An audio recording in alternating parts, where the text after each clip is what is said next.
Hi everyone, thank you for joining us today and a very warm welcome to the State of Print DNAD Talks.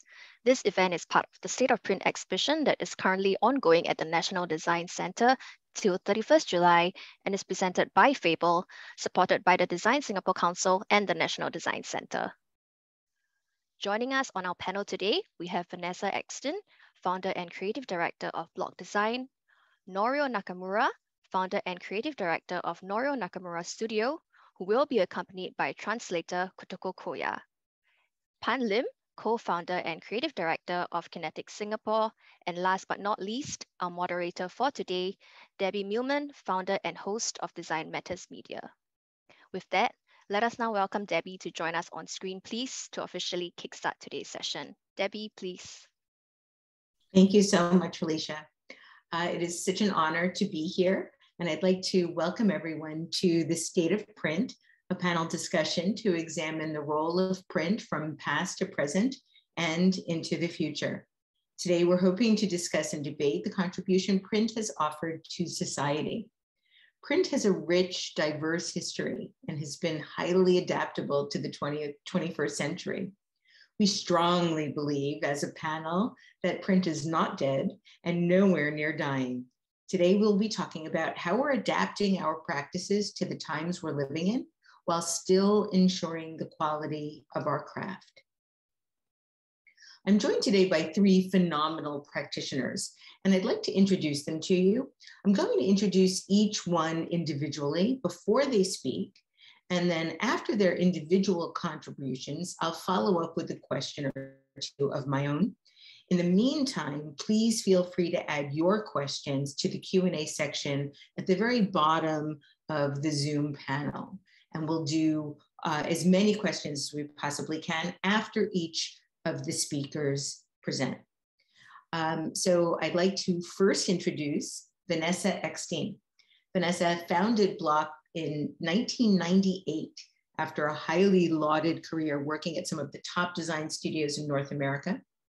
Guided by the belief that design is at its best when it serves society, she has collaborated with some of the world's leading contemporary artists, photographers, architects, and authors on initiatives that blend cultural awareness, humanity, and a love of art to advance society and business alike. Please join me in welcoming our first speaker, Vanessa Exton. Vanessa, the floor is yours. Hello, thank you so much for the invite. Thank you, Debbie, for the lovely intro. I'm going to start straight. I have a cough. I'm going to clarify that I apologize for my cough that I'm carrying, but I'm going to jump straight to the presentation. Everybody sees everything okay? Yes? Okay, so thank you so much. I wanted to start by telling you a little bit of the places I've been. I'm originally from Buenos Aires, Argentina, but life has taken me to many places, from Buenos Aires to LA, to New York, to LA again. I think I ping-pong between cities, to Toronto, to Mexico City, to Toronto, to Berlin and Toronto. The reason this is important is because we are, and I am as a studio and as a person, nomadic at heart. And the moving and flowing between countries and culture has been the essence of a lot of the work we do. This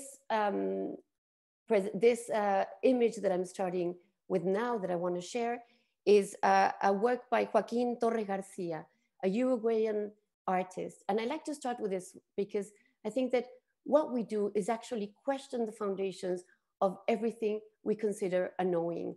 He wanted to challenge the traditional frame of mind and reposition the South as the new North. How does the world change when we understand it just slightly differently?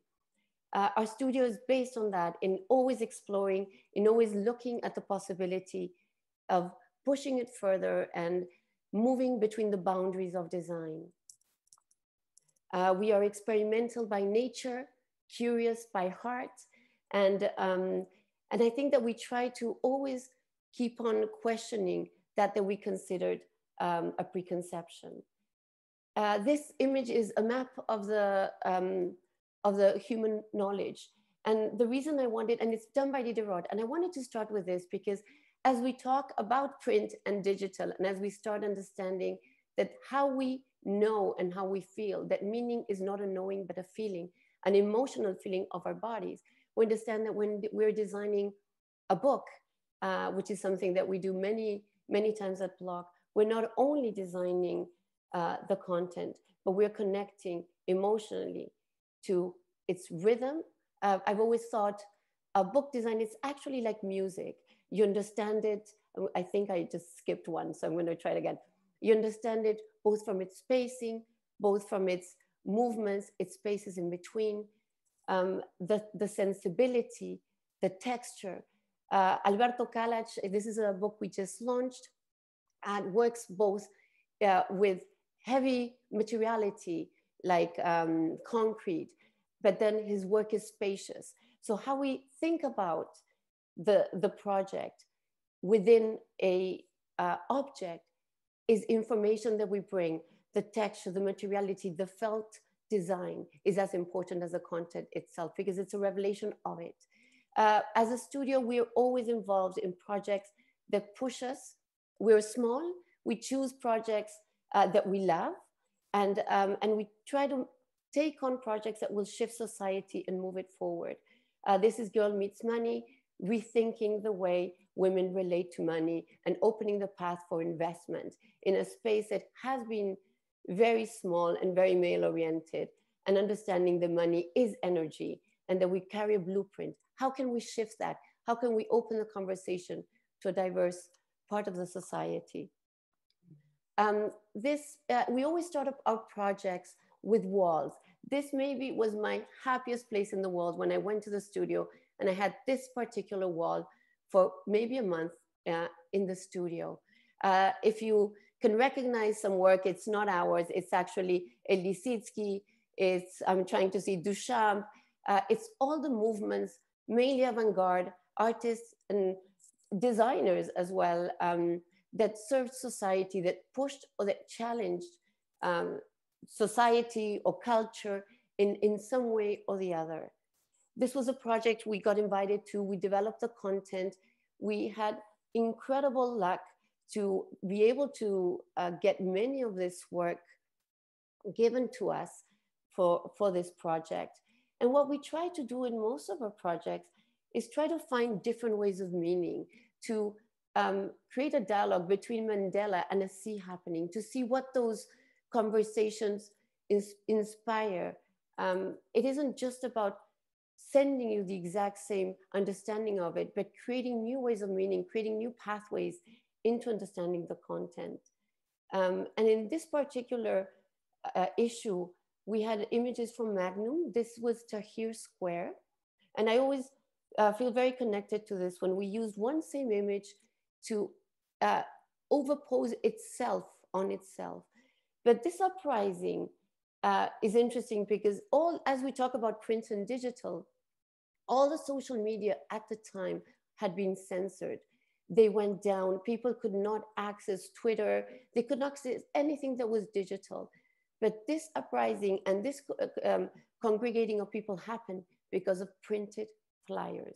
So for me, it has this incredible narrative of what happens when the assumed or the platform or the bigger platform that we assume is the one that is existing falls down.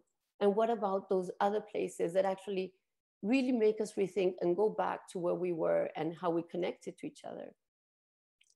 I think we're living in a space of complete overstimulation, over neural stimulation, where we get a lot of information, we all access the same amount of knowledge, but in reality, we're overwhelmed by it and we're going less deeper and vaster, but less deeper. So between the concept of history and innovation, the most important word is and is a space that we actually like to live in. I'm interested in the spaces in between, the ones that hold both human experience and then clear answers, the ones that hold the possibility of the future and the playground to the unknown. A couple of years ago, just as COVID was hitting, before COVID, 6 months before COVID, we decided to move the studio to Berlin for 2 years with this idea that we could actually embrace the unfamiliar, move ourselves out of that we know. Normally in our everyday life, 90% is familiar and 10 is unfamiliar. With this move, 90% was unfamiliar. So the beauty of this experience was to actually try to put ourselves in a place where we didn't even know what the studio was like. We rented apartments. It was actually maybe the craziest business idea possible. It made no business sense, except that it made human sense. I wanted our studio to live this experience together. At the time, nobody was doing things through Zoom or anything like it. So when COVID hit 6 months later, we found that this idea that seemed so crazy became brilliant by essence, just by pure human connectivity, because we were already digital, but most important because we had connected as a studio so profoundly. This is a book we designed for Origen Mexico, for Mexico City, about all the people that illuminated Mexico, all the ideas, all the artists, all the food that came from Mexico to the world, to honor that which, many times Mexico looks beyond itself to get approval. And this was an honoring of itself to the world. And again, this was, we feel very connected to this project because everything, doing this project in a place we didn't know with nothing available that we were accustomed to, brought its elements of challenge, and now we find them incredibly rewarding. We work on identities. I brought this one because I like the idea that this is a hotel we just launched in Picton, and this idea of the royal, but the essence of this project comes from place, the sense of place. It looks like digitalized, but it's actually crochet that looks like it would be a bitmap. So this blurring of the lines between what is, what isn't, this simulacrum of the digital, but actually comes from the most essential craft, is spaces and languages that we like to explore. You don't quite know where it holds, but it's in the in-between of both. And when it comes to publications, we were invited to design this publication for cannabis, one of the first cannabis magazines. As soon as we were launching it, COVID hit. So we went from a printed publication to a digital publication that had to be ready in a month. That experience, the craziness of it, was incredible. And also how we could translate in a way that would honor each one and not compete, to create a dialogue between both mediums.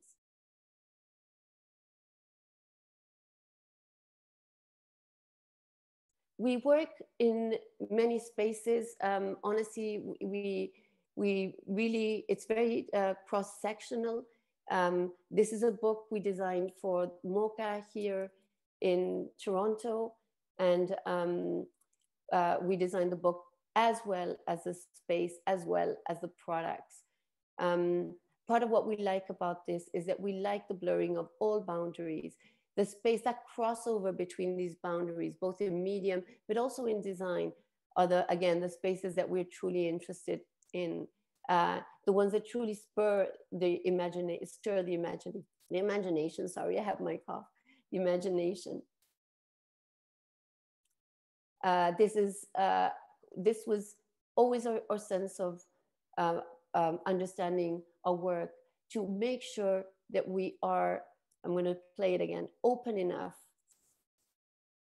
porous enough, curious enough, uncomfortable enough, unfamiliar enough to actually take on and keeping on observing the world into us. We are that influence. We do need to keep on pushing ourselves into other mediums. So when the world went into lockdown, we launched a product line. And this is another project that we had started before COVID. We had seen and that the world needed more interaction, more humanity, that we needed to, cut things down, that we need to go back to our values. We stood on the philosophy that if enough is plenty. And we wanted to honor conviviality. So when COVID hit, this project seemed to be aligned completely with what we believed we were missing.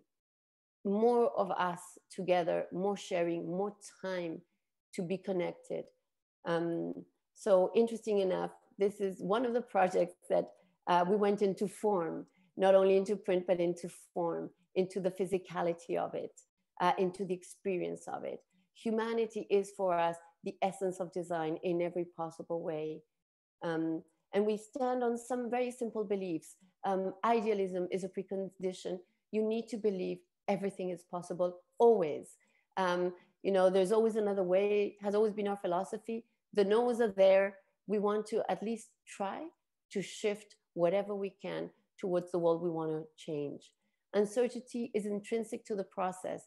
Our Berlin experience was all about uncertainty. For me, this is something I've enjoyed and lived all my life, but my studio actually needed to experience it. And this is one of the things that they came back saying, we had never lived uncertainty. Now COVID hit, and now we've understood that this actually is something we need to embrace in order to move forward.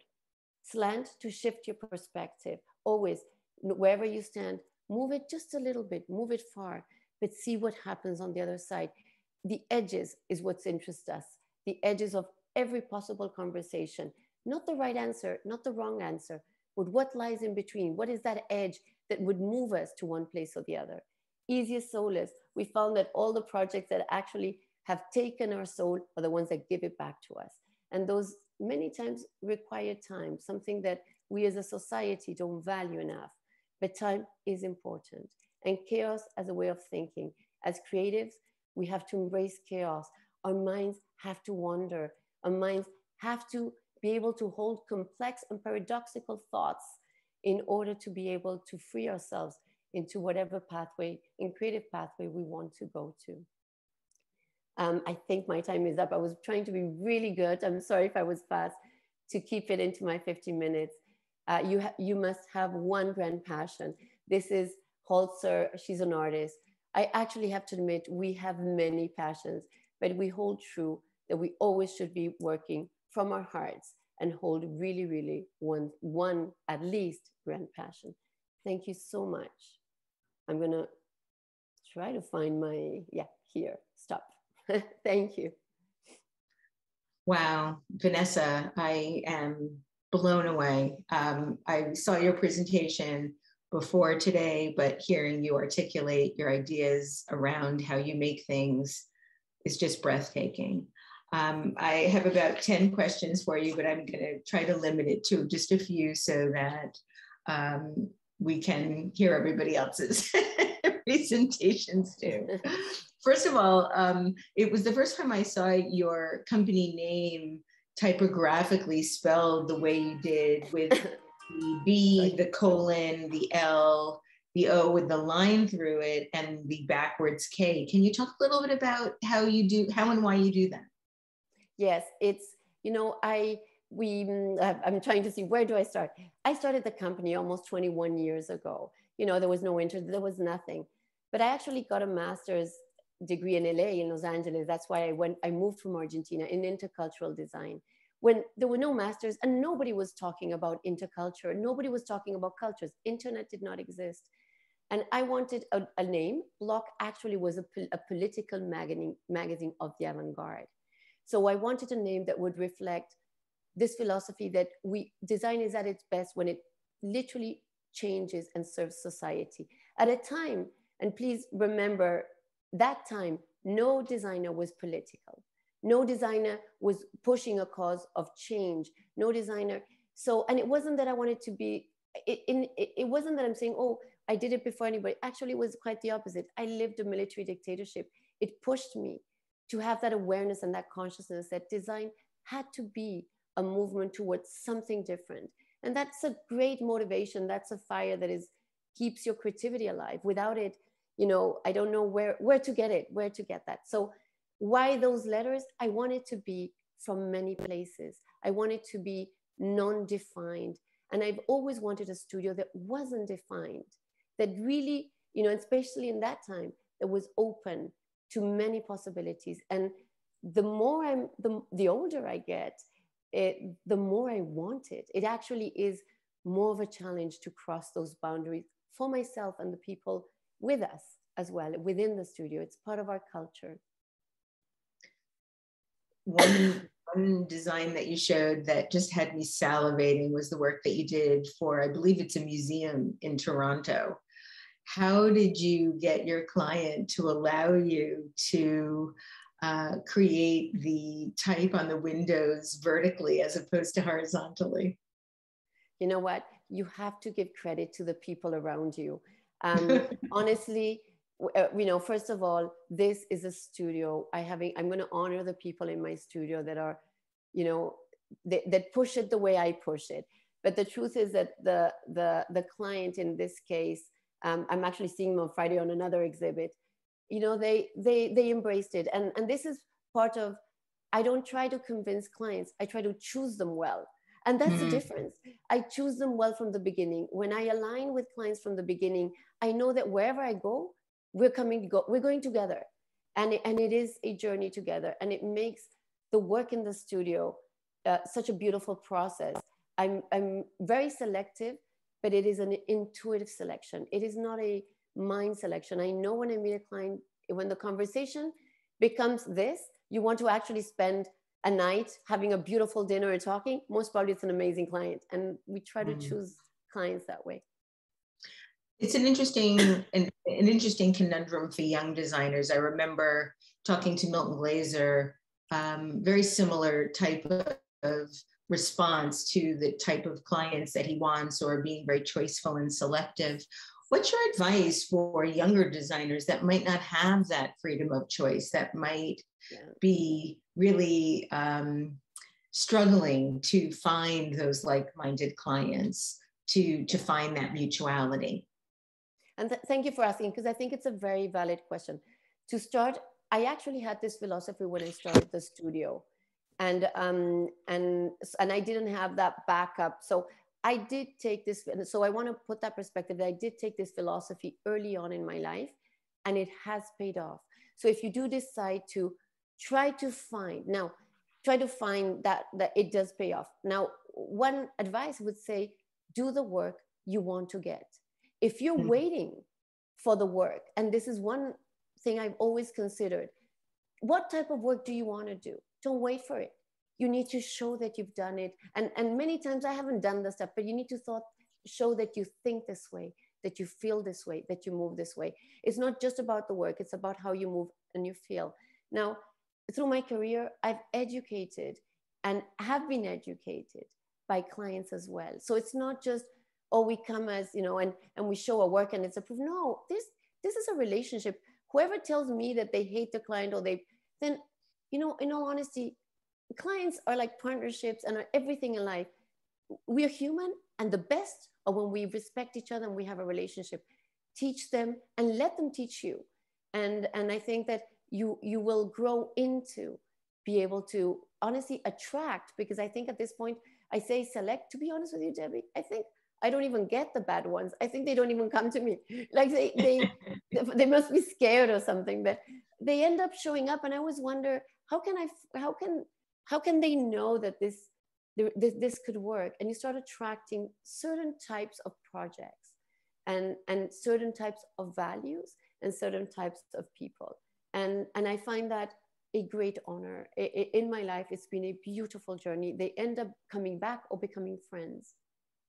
Yeah, that's very similar to something that Irma Boom said about her work as well, that ultimately people understand what she's trying to do, and those type of people come to her. For younger designers that still might be hoping to have that type of relationship with their clients, one thing Stefan Sagmeister said to a class of mine when he was coming to guest lecture was, if you don't have the kind of work that you want in your portfolio, make it yourself anyway. Exactly. And that often can help attract a different type of clientele. Exactly. Thank you, and then Vanessa. the listen well. I'm going to just the listen well. Yeah.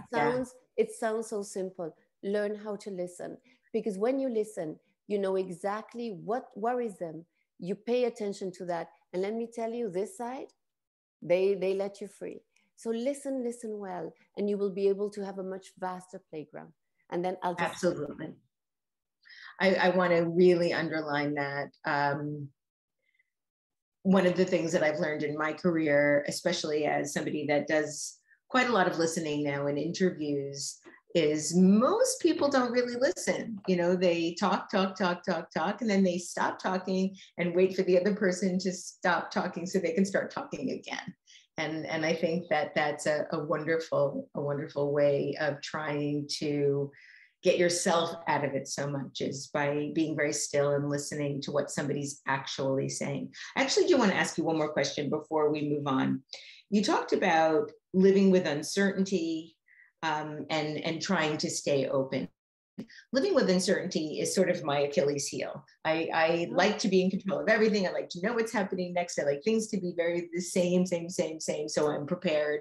Or I like to prepare so that I know what's happening, or I feel like I know what's going to happen. How do you live with that uncertainty? Give us one tactic to sort of hold the uncertainty without running away from it. Okay, so maybe for me, what I've realized, so and this I discovered not long ago, you know, these are not theories, these are just discoveries I find about myself and I try to share. I discovered that I am at my very best when I'm at the edge of a cliff. You know, people would say, oh my God, you're going down.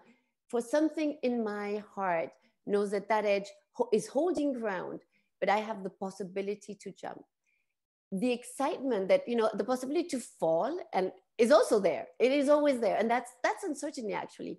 But I always see that what the benefit of that jump and that possibility to fly holds such strength to me that it's worth the being in that edge, and it's worth the jump, and it's worth the leap.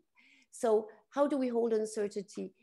For me, it's that my life, my world, the people I meet by doing those leaps have been such wonderful. Like, I think Berlin was an incredible leap. Like, Berlin was, please, Debbie, I'm a small studio. I do not have the economy to pay for apartments, pay for a studio, pay all the tickets, pay for 2 months. This was, honestly, anybody in business would have crossed this as the worst economical idea. I left. and when COVID hit, we were like, you know, the experience was incredible, but it served, it fed us. It was like holding so much energy for us to actually survive COVID together as a team and try to find our way. Those are the leaps. Those are the leaps that come from instinct, and you do not have the answer. And you hope, as Rilke, a great poet, said, sometimes you have to ask the question and wait and know that the answer will arrive. That's how I hold my uncertainty. Someday it will just come back. Thank you, Vanessa. I think you're a wonderful example of being able to rely on oneself in a way to make even better work. And your work is spectacular. It's good that I was on mute while you were presenting, because I kept going, oh my God. Thank you. I'd like to introduce everyone to our next speaker, but I'd also like to remind everybody to please include your questions. If you have questions for Vanessa, for any of our speakers, we will have an open conversation after all of our presenters show their work. Norio Nakamura was born in Kanagawa, Japan. He established his own design company, Nakamura Norio Studio, in 1997. Since then, he has engaged in a wide spectrum of creative activity and has provided artistic direction for PlayStation games and smartphone applications. And his most recent work includes creating children's books and organizing workshops for children. We are also joined by Kotoko Koya, who will be translating for Norio. Thank you so much, and my apologies for that misstep in names. Hello, Debbie, and hello, everybody. First of all, how glamorous are the two of you? Can we please discuss? Most stylish people here, hands down. Including yourself, Debbie. Oh, hardly. It's 8:30 in the morning here in the United States, yes. So yes. I'm just glad I've brushed my teeth. 彼女はね、ニューヨークで朝早いんでちょっと寝ぼけてますけど、じゃあ、中尾さん、一言まずご挨拶。はい。皆さん、こんにちは。Hello, everybody. Morning, good evening, and good day. 中村です。I'm Norio Nakamura. はい。じゃあ、日本は今日は毎日暑いんですけど、今日はちょっとさっき雨が降って少しだけ涼しいです。Typical Asian weather is very hot and wetty. We're in the middle of this very wetty summer. Although I heard that in London is also facing a very hot summer. But today we had a little bit of a rain, so it's a little bit cooler. And we're happy to be here with you guys.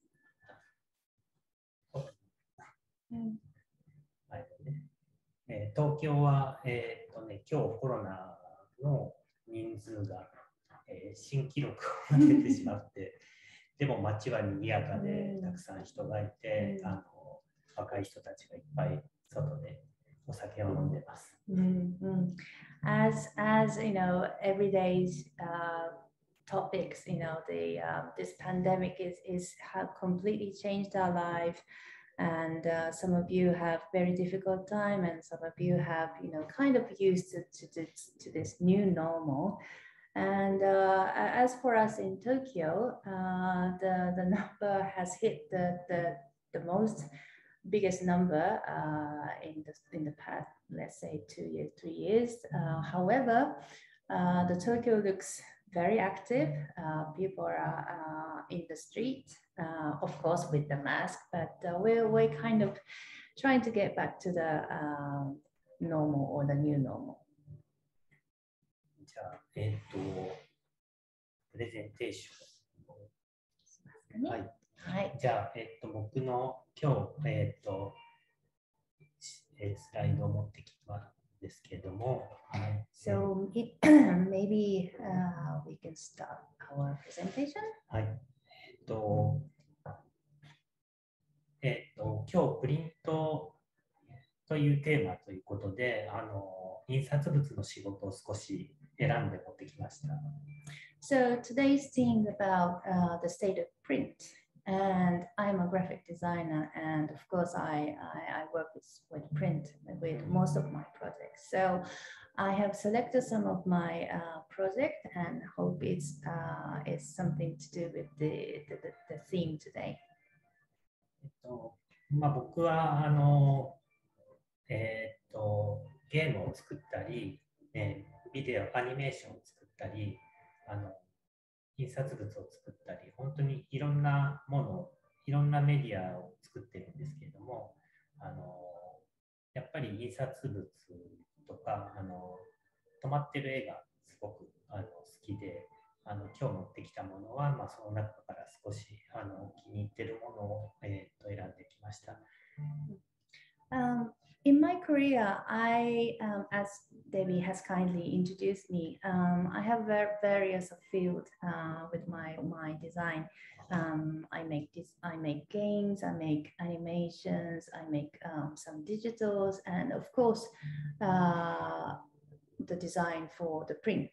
And I especially, from the very beginning of my career, I especially find print is very important and very interesting medium. And especially print is something that that can communicate something in a still stop motion, but has a rich engagement. 今映っているのは、これはアートブックで、これが表紙なんですけれども。The image you're seeing at the moment is an art book that I designed, and it was the cover. ページをめくっていくと、as you scroll down the page,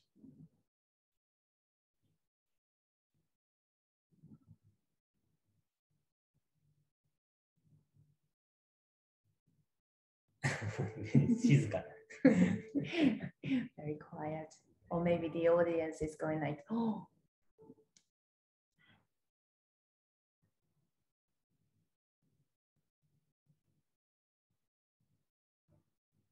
という一冊の本を作りました。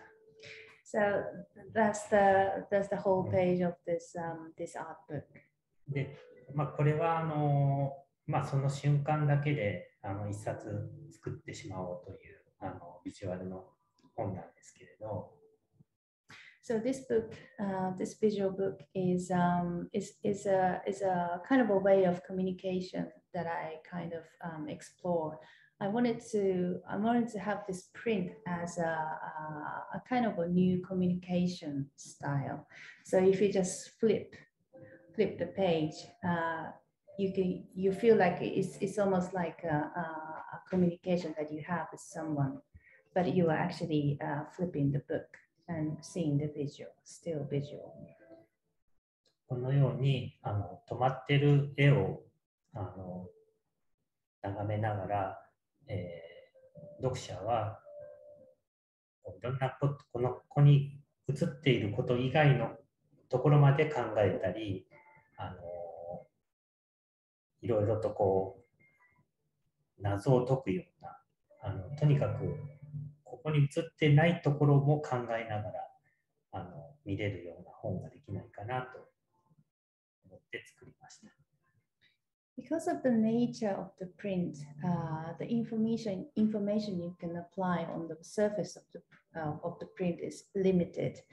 But somehow I wanted to take that as an advance, and I wanted the audience to boost their imagination and to let them translate what they're seeing freely. And so this is kind of an experimental approach with the reader.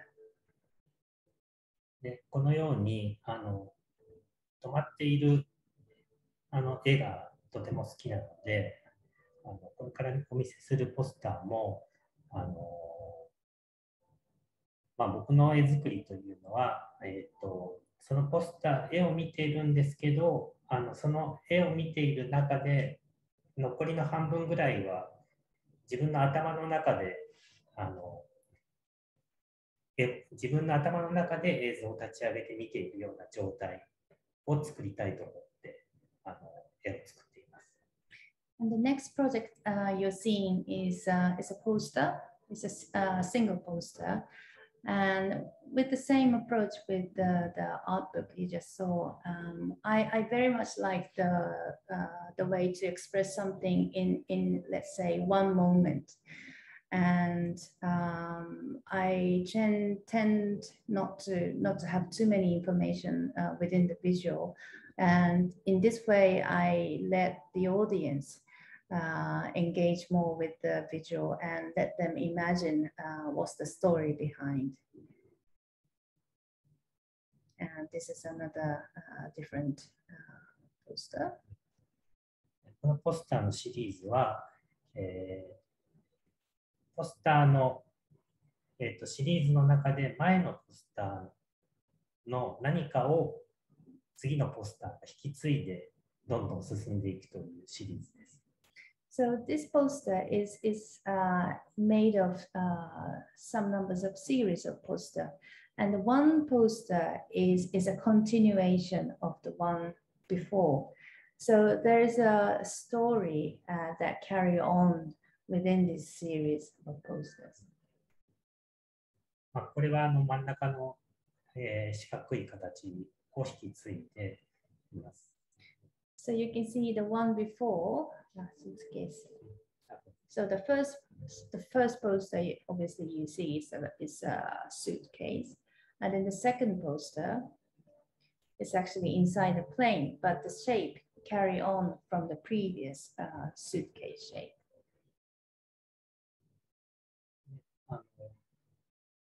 このように、続いていくポスターなんですけど、1枚の中で何かが起きていったり、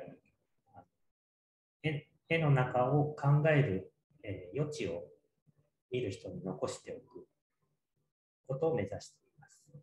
And when I make these posters, I try to make some sequence within the series of posters, but I also try to leave some space, space for imagination, but still has a kind of a linear through the whole series of posters.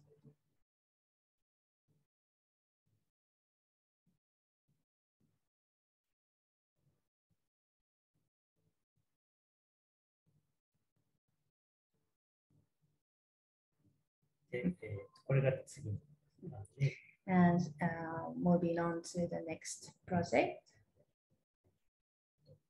あまり、説明せっかくこう絵にしたものをもう一度言葉で説明するとなんかすごく、また行って戻ってくるような不思議な感覚になってしまうのでまあ見てもらった方が早いものが多いですね。As I just explained, I always try to not to say too much or not to put too many information that gives one single story. I always try to let the audience understand or interpret. So try not to explain too much, but this is a presentation, so I need to do some little bit of explanation. So let me go through this.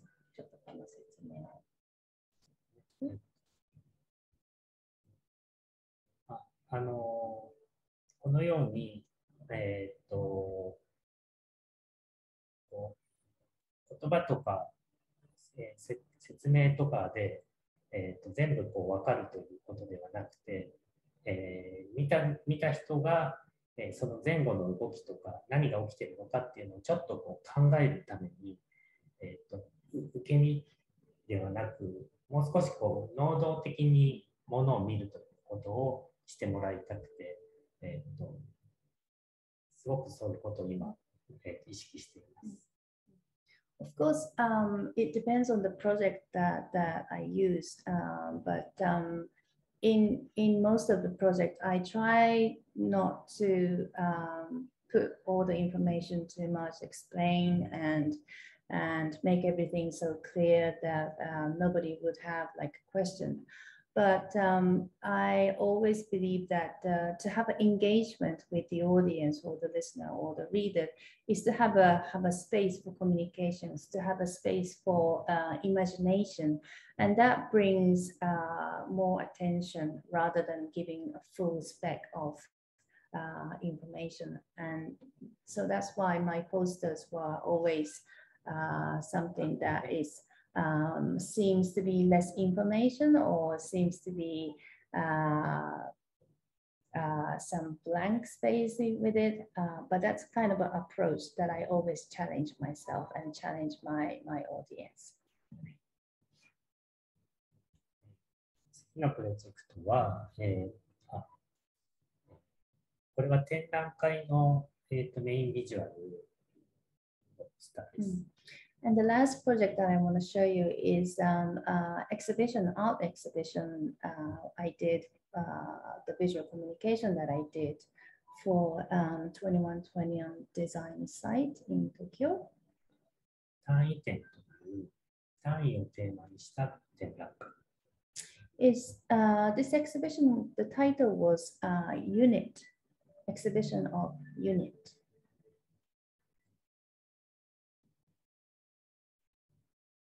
で、そのポスター、メインビジュアルのポスターを、このように作って、展覧会の中のチームにも参加して、1年半前から中身を考えながらビジュアルも担当するというとても長い仕事になりました。And this was quite an interesting project that I was happily involved. First of all, my main role was to design the visual communication, the identity for the exhibition. But also, I was part of the team of the exhibition, from the building the concept of the exhibition and actually thinking about the space design and the communication design and how to make a bridge within those designs.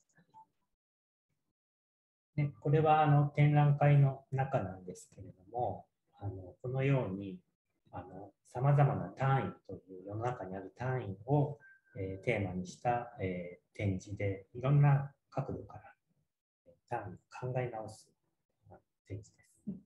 So, and these are actually the inside the exhibition, and as you can see, everything is divided into the unit of each element. So the books and some products or some unknown element, all broken into unit. ね、メインビジュアルと、このように、会場の、構成、展示台とか、そういうのもメインビジュアルから発生させて、トラフ建築事務所というところの人が作ってくれました。And the way this exhibition was how this was designed is that first of all, I have designed the visual identity for the exhibition along with the team, and the space design team would then use that system, the visual system in my poster, my identity poster, into the physical space. So there is a strong relation with the poster and the actual exhibition, which I thought it was very important for the visitor to have the same experience, whether looking at the poster or whether looking at the exhibition. それぞれの、役割を持った、人たちが集まってチームを作って、会場を設計したり、ポスターを作ったりしたり、文章を書いたりしながら、でもみんなで中身を考えるというチームのプロジェクトです。And it was a great, let's say, teamwork. I was lucky to work with for the space design. It was designed by an architect space design team called Torafu. In Japan, and there were also very talented writers or lighting designers. We all share the same system from this visual, and so it was such a great experience, and it was a great process making this whole exhibition. 最後は、印刷物ということで、やっぱり実物がすごく大切になってくる僕の仕事の中で、子ども向けの絵本を作ってるんですけれども、そのうちの一冊です。So this is actually, that was not the last project, sorry, this is the last project we're going to share. And I'd like to share my project for the children's book, which I have done for the past many years.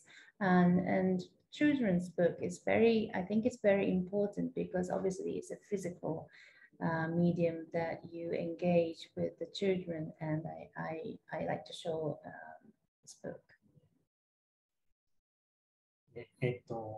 先ほど、ポスターの時もこのまま目で見ているもの以上のものを頭の中に思い浮かべて能動的に見るということを目指しているとしましたけれども。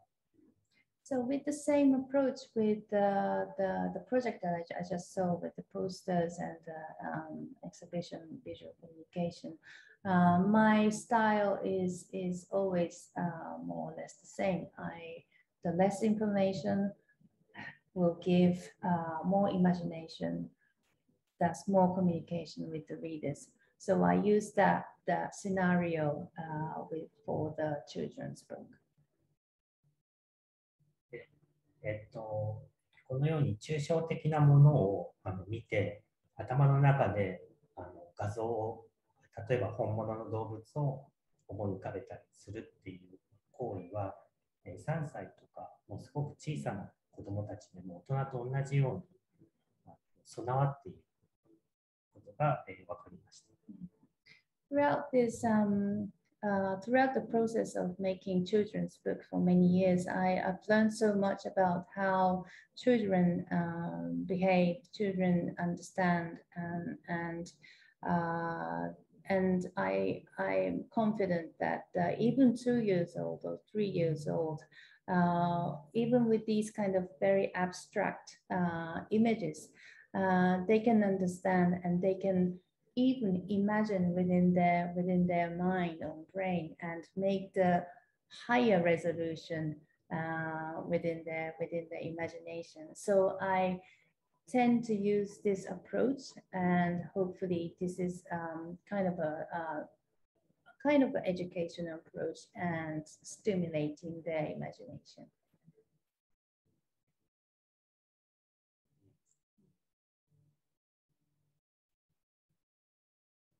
で、このように子どもたちに読み聞かせをするときに、実際対面で読み聞かせをすると、すごく本という物質感が、とてもコミュニケーションの時の、役に立つメディアです。And whenever I make a book, I often do like a reading day with the small kids, and I flip through the books in front of the kids, and they can enjoy the texture and the sound and the pace that I turn the pages. And this experience, I think is very important. 以上です。ありがとうございます。And that's all for my presentation. Thank you very much. Thank you, Norio. Thank you, Takoto. Just absolutely stunning. I have a couple of questions. First, the first book that you showed with the toaster, was that a personal project or was that a project for a client?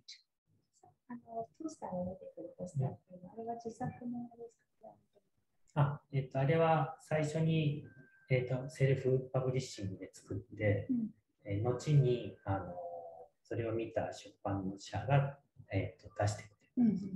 It started as a self-promotion project, but one of the publishers saw it and they approached to me and then became part of their publication.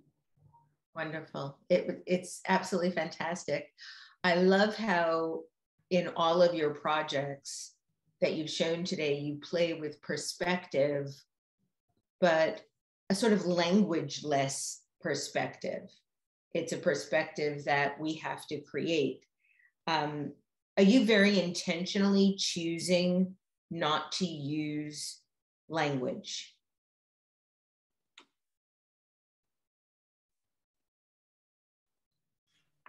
言葉が必要なときはもちろん使いますけれども、できるだけ説明のない、目でパッと分かるものが自分はすごく好きで。Of course, when there is a need, I would use a text or some form of information, but I think that a visual is more stronger than text. So whenever I find there's a confidence that I can make it make sense, then I choose not to use text. 言葉が必要なときは、もちろん使います。One thing that you mentioned was that you like to let your audience create the narrative and interpret the story on their own. Have you ever discovered that someone from the audience created a narrative that was quite different than what you intended? そうですね。例えば自分の実経験で、それはそうですね。小さい頃、じゃなくて、作品で、さっきのピクセルの絵本を実際に子どもたちに見せに行ったときに、すごくいろんな間違った答えもいっぱいどんどんみんなが言い合うって当てっこをするんですけど。So, for example, yes, absolutely. Always different interpretation coming from the audience, and especially with the children's book that I show in the last part, because the kids are so curious, always curious, and they wanted to spot the animal's name. So it almost became like kind of a trigger to bring the imagination, and it's almost like making a quiz. その子、それがすごく面白いです。But of course, that's something brings me joy and surprise, because how they interpret is different, and that's very normal. Because you always think that everybody thinks the same, but then it's not. So that always brings me back to refresh my mind, let's say. Wonderful, thank you. This is my last question before we move on to our next speaker. You talked about in the second to last project, not the children's book, but the exhibition before that you were looking to create the same experience by looking at the poster and the exhibition. The exhibition is a three-dimensional physical experience. The poster is a two-dimensional experience. And one that requires a bit more interpretation.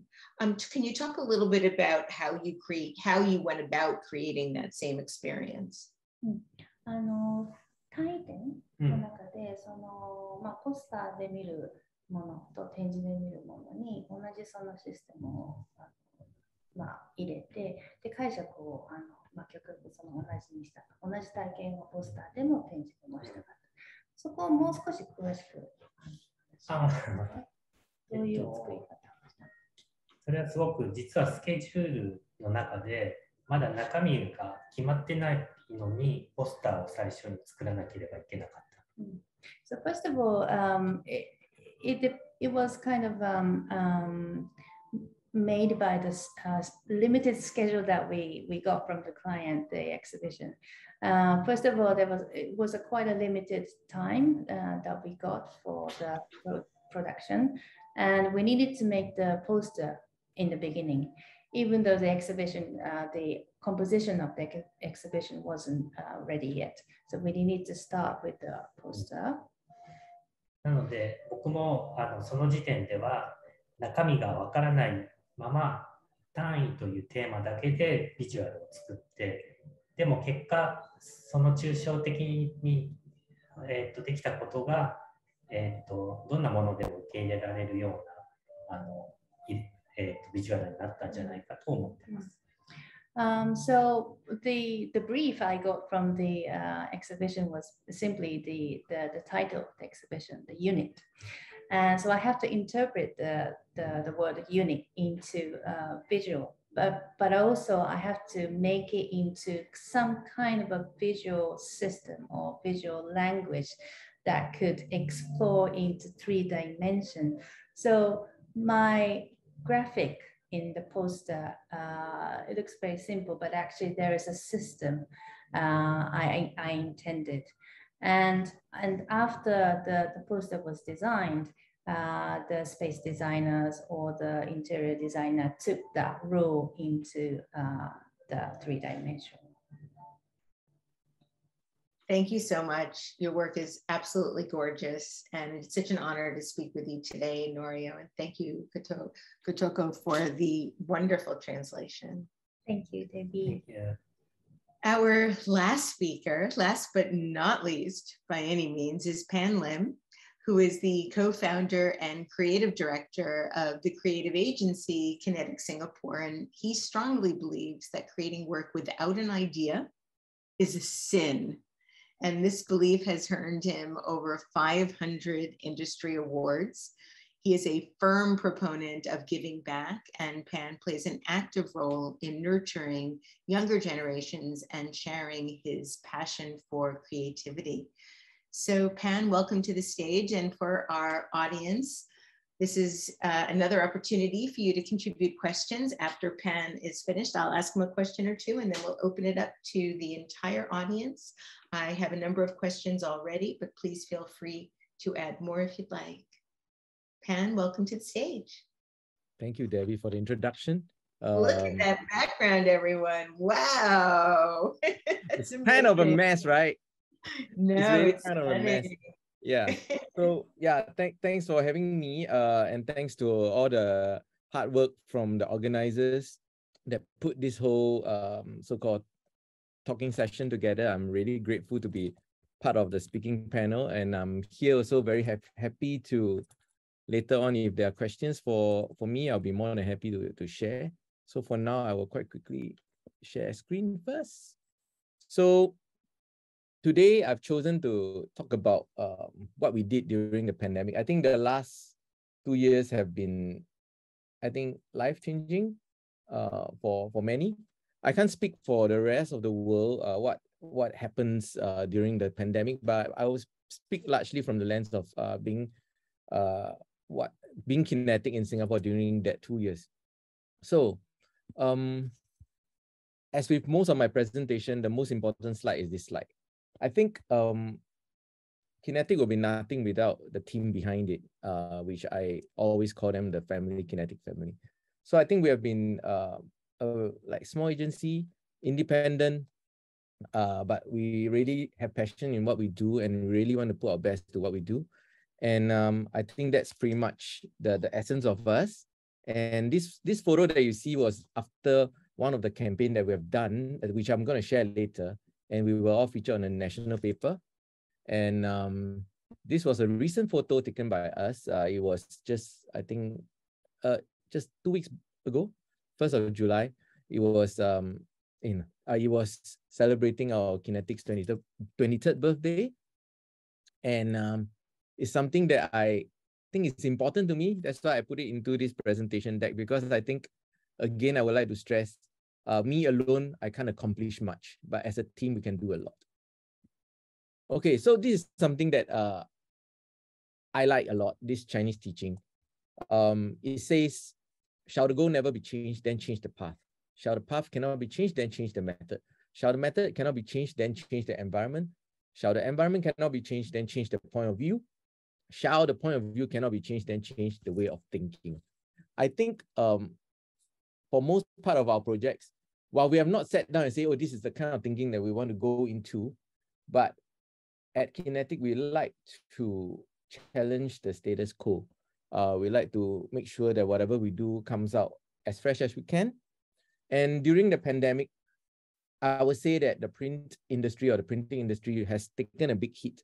I think most festivals, most exhibitions were all put on a halt, and a lot of the printing materials are also stopped. So for us, we did feel that it's quite sad, of course, because as a print designer, or rather print trained designer, I mean, I've always loved the interaction with paper and whatnot. And when I knew that this is going to affect our industry, of course, I'm saddened. But at the same time, I also do believe that in any situation, in any adversity, is also opportunities. So I do see the pandemic as something bad, but I think it's also something important for us to learn and take a lesson from. So quite quickly, we went into, when Singapore went into a lockdown, the first few projects that we worked on was a self-initiated project called Thank You Delivery Heroes. So we were quite sad that everybody have to stay home and work. And, whatever we needed when we have to dispatch documents to one another or to deliver food, there's always the delivery heroes, or we call them, that always deliver stuff to us. And we thought it would be nice if we can create a campaign to say thank you to them. And that was what we did. And we sat down and think. So it was a simple brief, right? Just to launch a campaign to thank the delivery industry. Then during the thought process, we sat down, we discussed, how can we launch a campaign without stepping out of the house since we are in a lockdown? Going digital is a sensible way since it's a lockdown, makes sense. How do we bridge digital to print during a pandemic? I think that was a very big question as well. How do we get a message out without us printing anything so that resource is almost zero?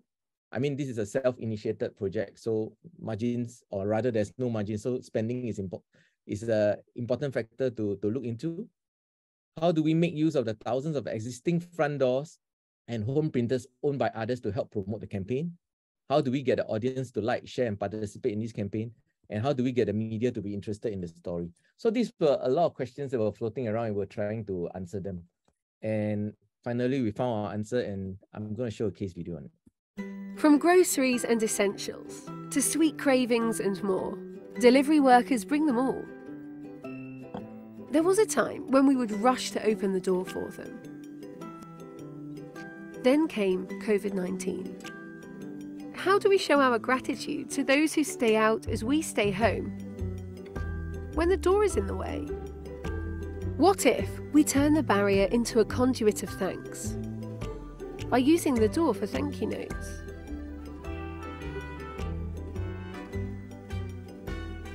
Thank you, Delivery Heroes!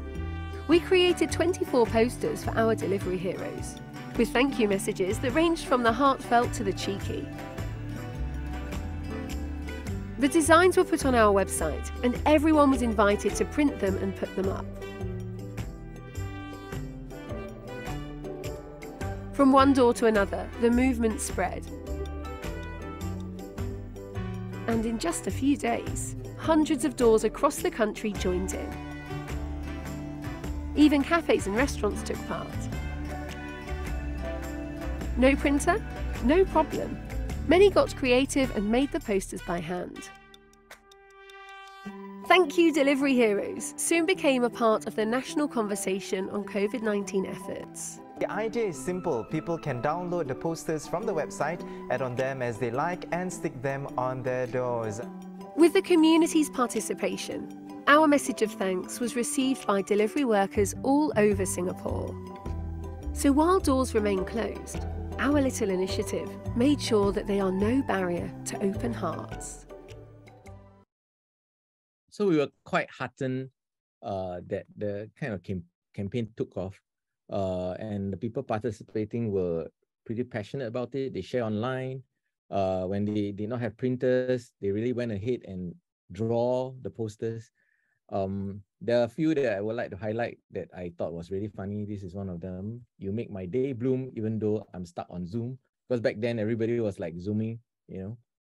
Then we have the next one where you go the distance for us, doors ain't stopping our love for you. And this one I love. And then a hero comes along so our lives can carry on. Thank you, Delivery Heroes. So we like to do all this like a bit cheeky, fun stuff. And I mean, end of the day, while we were having fun, this also, how do I say, it connected with people. And till today, actually, we still get people putting up posters there, and sometimes they'll message us and they say that they really have a good laugh. And that made us happy as well. Okay, so that's for this project. The next project is for a long-time client, Mini as in Mini Cooper the car. Okay, so we did a Mini Thaumatrope Ang Pao. To our overseas audience who might not know what an Ang Pao is, okay, I took down the definition online because I've never explained what Ang Pao is.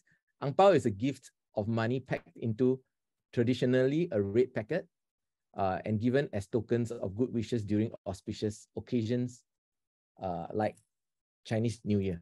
Okay, so we kind of did Ang Pao every year for Mini because it's for to so-called give as a gift to the drivers who bought the Mini car. And that year in 2021, it was like kind of 1 year after 2020, which was the beginning of the pandemic.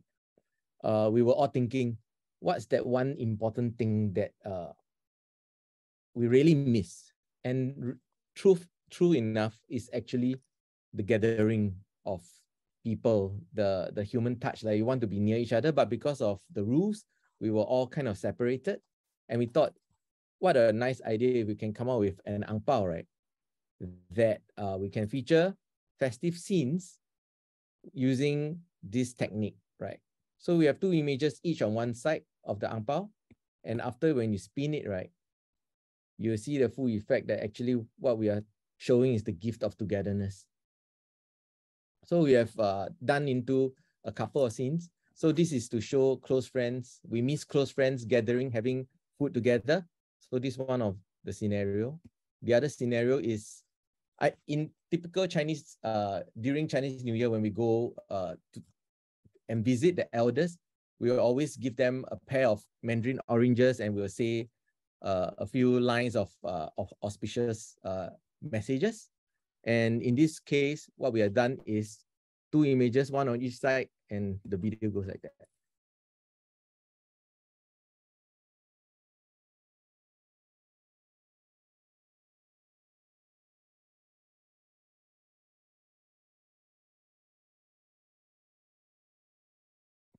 For the next scenario, we were all kind of locked at home.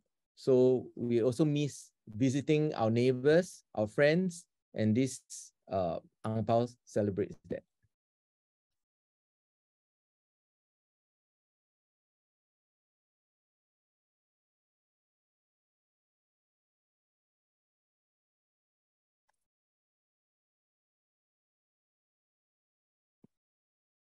And I've got a few friends who they have partners that were overseas, and they were kind of separated for almost that 2 years. So this is one of the Ang Pao that is so-called dedicated to them in a way.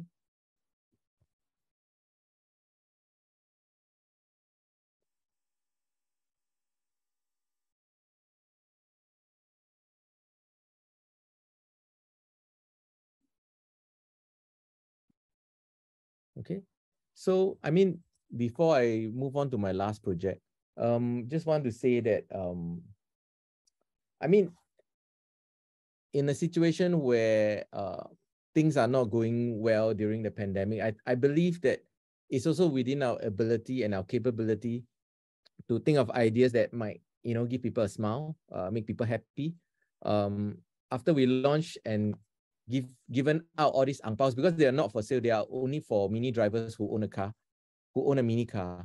And shortly after that, we saw that they were all selling on the secondhand market, and they were selling very expensive. And again, those are like funny things, you know, things that we know that, okay, it meant something and people wanted to buy this special limited edition Ang Paos. And in a way, it put a smile to our faces to know that our project has been so-called people like it, right? So, okay. So the last project is kind of like a personal family project of mine. So Rubbish Fanzine is, so far now, currently we have launched 10 issues, and 10th issue was supposed to be launched in 2020. And our first issue was launched in 2013 when we visited Tokyo and Kyoto. That's why we call it Google Translating Tokyo. So when we were there, we used the Google Translate app, and you know it's gonna be inaccurate, and that's the whole fun about it. And we were all planning, the family was all planning to head back to Tokyo in 2020, when of course we know that COVID-19 came and the borders were closed, and we knew that we are unlikely to travel. And we were all thinking, what should we do? Should we change the topic? Should we plan another way? And in the end, we figured if we can't go to Japan, we'll just have to bring Japan to us. Again, this is really just trying our best to think out of the box. So you can see on the left, that's the zine that was launched in 2013.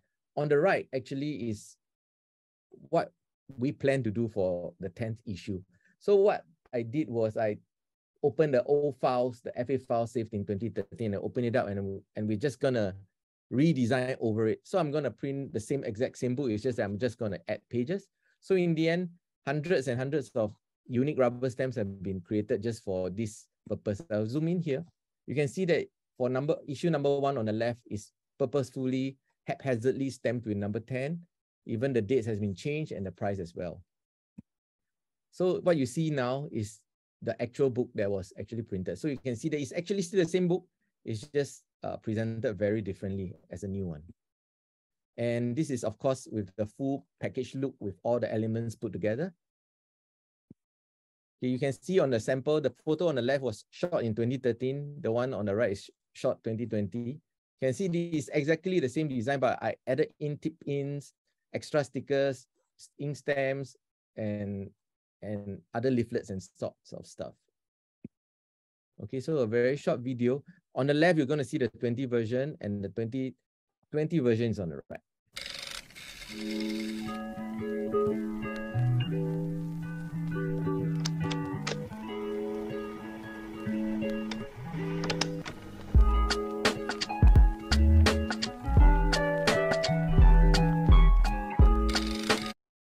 Okay, so before I sign off, I just want to share the same slide again about the state of mind. Actually, what I always wanted to, when I think about projects, I think the most important thing is always try to think different, try to think of a refreshing way of so-called solving a problem. If not, then think of a solution. So with that, I will end my presentation. Thank you very much. And if you want to follow us, our Instagram is @_kinetic_SG and mine is @panlim. Thank you very much, guys. Thank you, Pan. Thank you. I have two questions for you, and then I want to bring the rest of the panelists back for some other questions that actually is inspired by your State of Mind manifesto. Okay. First question for you, though. Tell us about the guitars in the background. Are you also a musician? And can you play something for us? I can't play something for you now, but yes, I'm not really a musician, but I do love music very much. Yeah, I do. And are you a collector? I mean, I see at least 3 guitars there. Yeah, I don't consider myself a collector because I've known collectors who really collect a lot of them, but I do have quite a number with me, but I'm not sure that considers a collector. Yeah, but I do have quite a number. Yeah. Second question, I've lied. I said I have 2, I have 3 for you, but they're quick, and then we'll bring everyone back. Quick is good, yeah. Second question, tell us about your eyeglasses. I have eyeglass envy right now. Okay. What do you want to know about the eyeglasses? Where did I get who made them? Super Retro Future or Retro Super Future, I can't remember, one of them. Then yeah, I just bought them, and I have many pairs of them. Since you asking about nuggets of facts, yeah, I hate looking for glasses because every time you change a pair and you need to get used to your own face. I hate that. So after I found a pair that I don't mind wearing, I usually will buy many of them and just keep. That's it. Yeah. Cool. And I buy on eBay. Yeah. Oh, really? And then you have the lenses fitted to your the frame? I just got the lenses fixed here because the degrees change every half a year to a year. Okay, last question for you. Yeah. In the Rubbish magazine. Yeah. Was I seeing correctly? It was the paper pink? Oh yes, pink. What made you decide to use pink as the color of the paper? Okay, the pink papers was, of course, our first issue where we decided. So what we liked about the pink paper was I was just trying to simulate those really very cheap paper that people used to photostat on fanzines. So Rubbish fanzine actually is a word play on the word fanzine, but mine is a family zine, so it's fanzine. So why the pink paper is actually derived from the love of all these very low budget quality zines in the past, because I used to collect a lot of fanzines as well when I was a teenager. Then why it became color was after everything was done in black and white. I mean, just sharing a bit of the design process. So initially it was all on pink paper, and it was all the color photos scanned from the film negatives were all converted to black and white so that it looks like photocopy. But after a while, it felt like a waste, right? We went traveling in Tokyo and Kyoto for 13 days. We had thousands of nice photos, and I just converted them to black and white and changed it to a photocopy version, which I felt was kind of like a letdown. So then I thought, okay, why be so rigid with the thinking, right? I know usually it starts off as black and white, but I want to do a pink color version with colored photos. And that's how it started. And on the first issue, it was so basic. There weren't page numbers. There weren't anything. It was just really like purposefully want it to be bad, Yeah. So pretty wonderful. Much Thank you. Thank you. I'd like to invite all the panelists back. We have a number of questions from the audience. I also have a number of questions, but because of the timing, I'd like to focus only on the audience questions so that we can get to at least 2. This one came in, it's a fairly complicated question, so I'll read it out loud. There was some attempt at bridging print with digital through QR codes and now AR, etc. This is for all the panelists. How do you see print integrating with digital, especially as digital becomes more digital, NFTs, the metaverse, crypto, etc.? Will the divide broaden, and will print become its own form of resistance? So I'd like to open this up to any and all panelists as you see fit. Pan, Vanessa, Norio. So, do I start? I Absolutely. You should start because you are the last speaker and only got a few questions. So my point of view is this. So let's take since we spoke about music, right? So as a music lover, we all know that vinyls are back, right? Vinyls are back. Everybody's playing vinyls these days. In fact, cassette tapes are back. So we all also know that Spotify is going strong, Tidal is going strong. So there'll be digital streaming platforms. There'll still be people buying vinyl platforms to listen. So will we say that the divide there's a digital and an analog divide? All I can say is actually there will be people who still enjoy both, and there'll still be people who really want to purely enjoy music using analog, and there'll be people who think, or rather enjoy the convenience of streaming music because you can swap music albums at a flash. So I do not see it very different from print, right? Even though there's a digital rise, at some point, you'll feel that you want to get back and more in touch with analog again. And I don't see there's gonna be a divide or anything. It's just that these two are gonna coexist nicely together. And at some point, when people have too much of a digital, they're gonna switch to analog. And when you have too much of analog, you're gonna go back to digital a bit, but they'll both still be very important. I mean, yeah, I keep it short there. Yeah, that's my thought. Thanks, Pan. Yeah. Vanessa? I'll continue. You know, my dad has a theory, which I actually love. It's his theory. He called it the 50-50, that when civilization moves 50% forward, it moves 50% back. And the way he thinks about it is not in we're backwards. And I think that's what's interesting. It's actually, we reframe the past. So it shifts, I used to have tapes and I do have a record player now, but it's different how you honor record players, honor my records now than when it was in my house, the only source of music. Now there's like a ritual to music. Like I went back to it just because I wanted to just hold one sound. And, and the same happens with print. The moment, offset became, was the only way we got our text. And it suddenly we went to, when we had letterpress, we went to offset.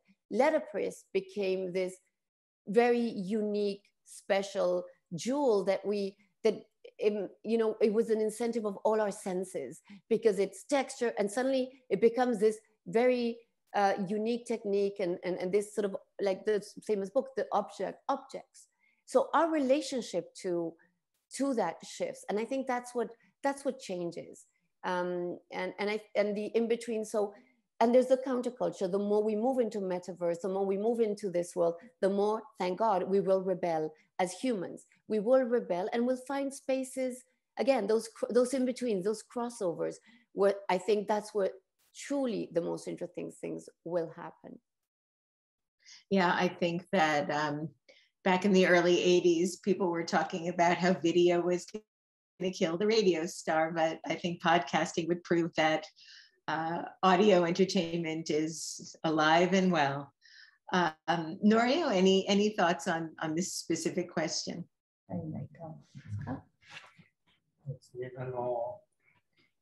もう今自分の生活の中の、目にするものが全部デジタルだったらっていうことを想像してみたら、やっぱりちょっと暮らしにくいんじゃないかっていうちょっと想像できたんですけど。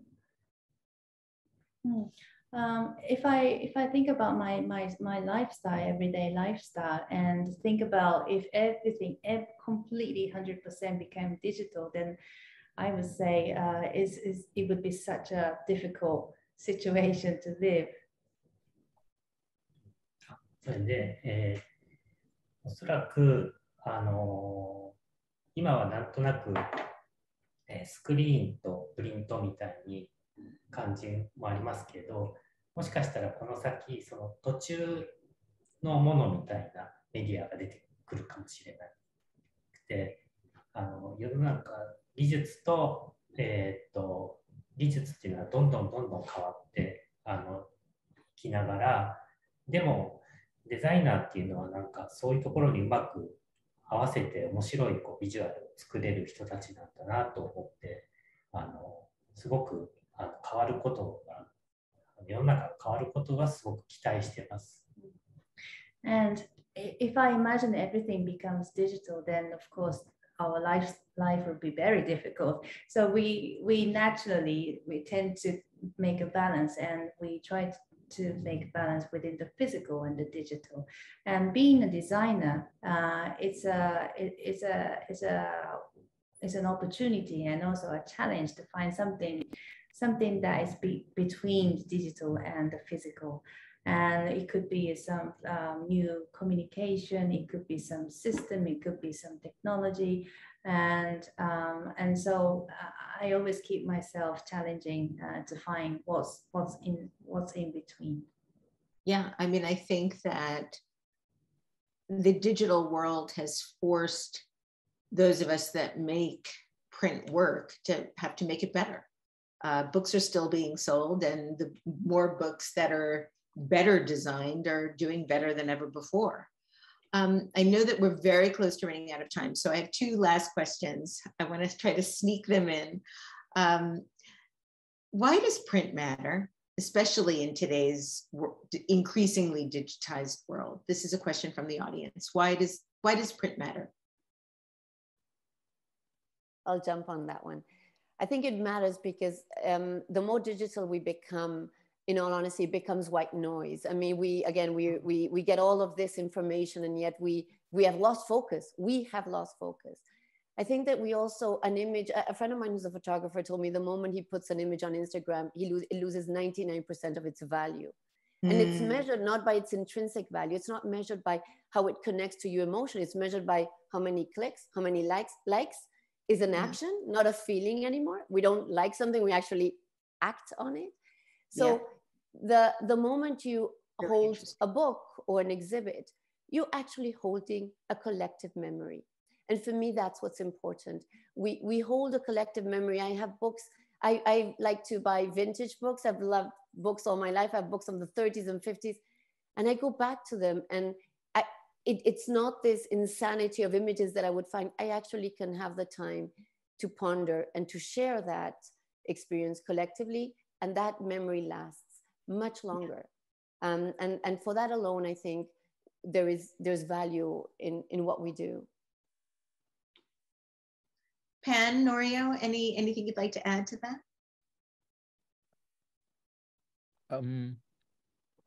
For me, I do look at it quite differently. I think print and digital matters, both of them.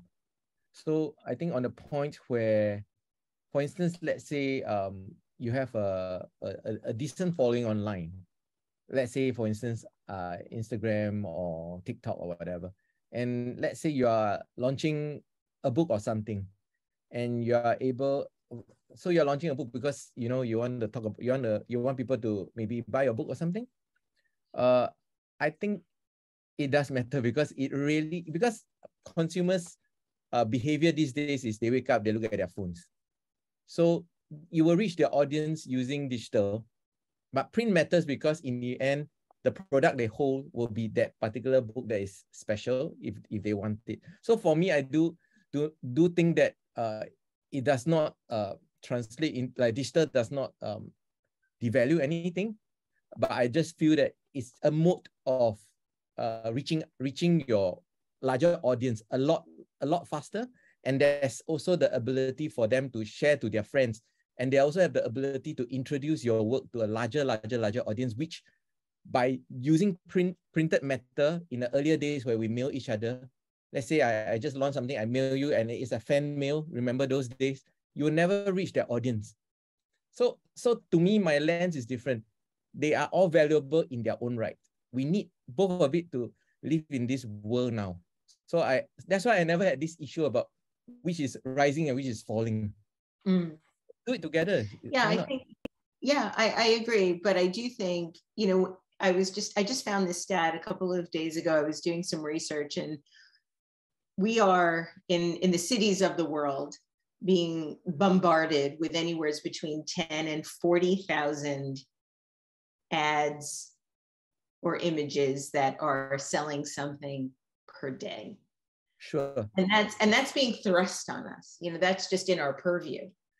There's something very interesting about being able to be selective about what we choose to see. And I think that's a lot of what print gives us, that we can pick it up, we can engage with it, we can touch it in that physical realm by choice. And I think that's sort of a wonderful thing.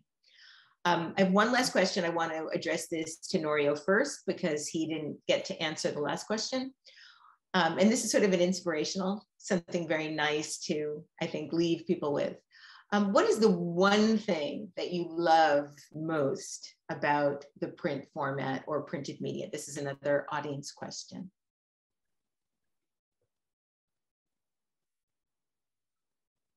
Norio, you're on mute.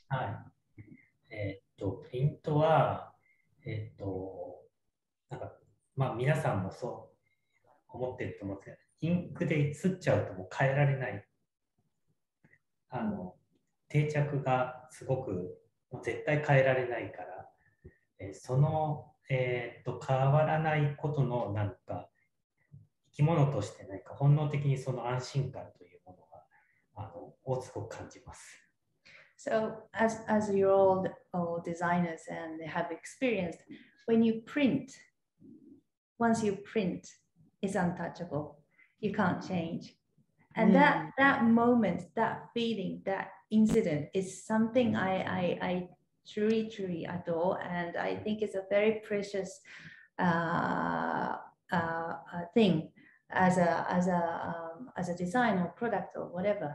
And it's something that almost like living with some animals or living, you know, something that has life. And I cherish that value. And and that's one of the most beautiful thing about print. Wonderful, thank you. Pan? Okay. For me, I feel there's a lot to do with also, as a designer, you are connected to that particular medium. So because I met people who are trained digitally, they have no passion for the printed matter. They don't mind getting a book, but they don't look at books the way we look at books. So sometimes I feel that our point of view might be also skewed and biased to what we love. So for that matter, when I buy a book and I find that the book cover is so nice, when I open and look at the pages inside, I just feel that the paper is not appropriate. I don't buy that book. So it's a bit of an extreme measure. The content of the book could be amazing, but because of that wrong choice of paper, I don't buy that book.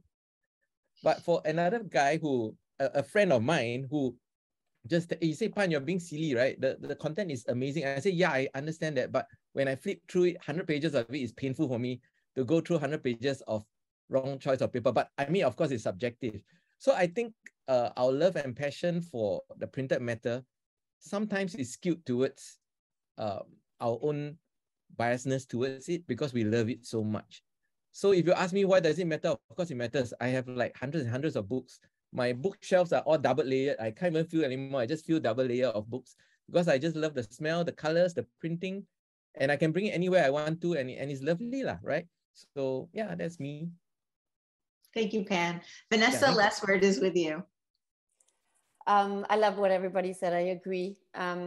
I love the richness. For me, it's a richness in the subtlety. And that's what I like about print, that there is, you know, it's not about the big platform. It's actually about the quiet space, about those detailings. You know, when we're doing a book, we're thinking about what is the color of the sewing of the book?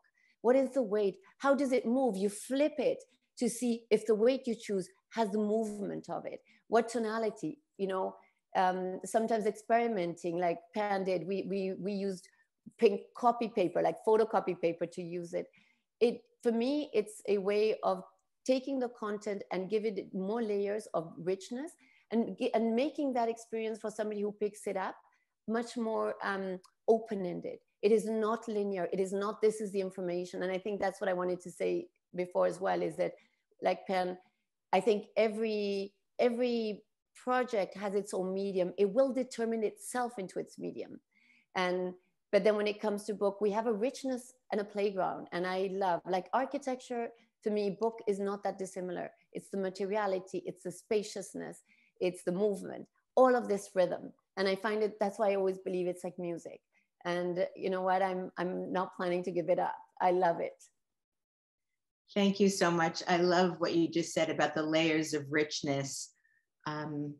Frankly, listening to you all today and viewing your work and hearing how you describe your work added so much richness to my understanding of what you do and what is possible with print.